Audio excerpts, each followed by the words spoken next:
As a child, I had a light. I had a smile that you could see for days. It hit every part of my face.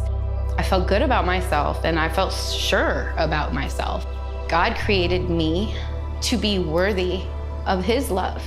And His love is perfect and it is always good.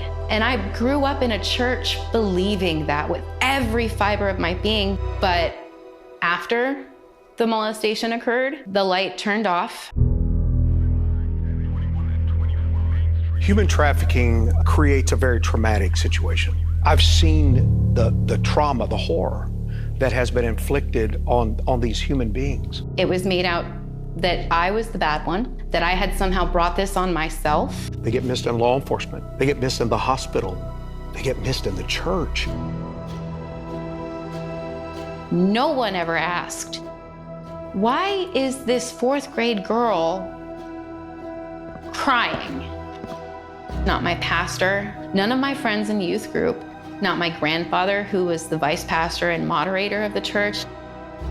Sometimes we label someone to a position where they start to believe it themselves. They buy into the lie. If my church had seen the red flags and seen the trauma that was unfolding, I would not have lost all of those years to that pain. I had no coping mechanisms. For me to turn to drugs, it was almost like I was groomed to do that. My addiction led me down a course of being a young teen mother, trying to raise children that I had no financial means to raise. I was not able to be there for them because they would have just been another statistic like me. My family had really turned their back on me and I became homeless. And the first night I was out on the streets, I met the man that would be my trafficker.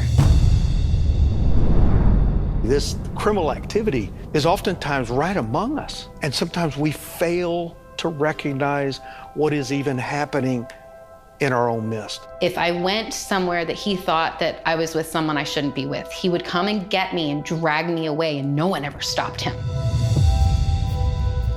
I had gone to detox 18 times trying to get help, but nobody was ever trying to figure out why there was an addiction. There are so many Kimberlys out there, and those Kimberlys are waiting for that moment when somebody sees them, not for what they've done, but for who they are.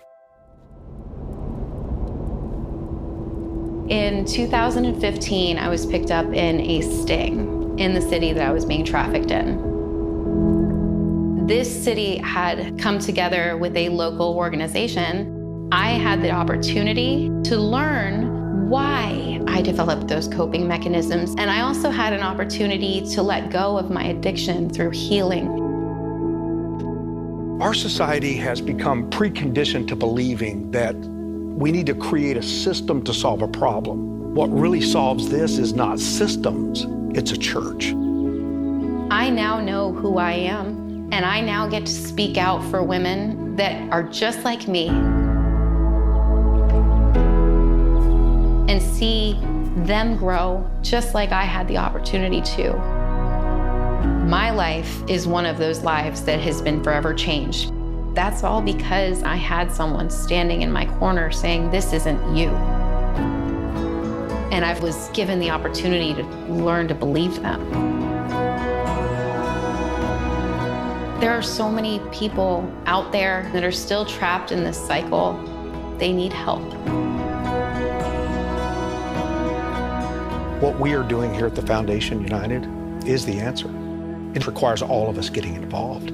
This is every partner working together for a world united. With organizations like the Foundation United, we can stop this and we can see these signs together and do something about it. This impact is being made day in and day out, where someone's being seen, someone's being heard, someone's being changed, and that's really what changes the world.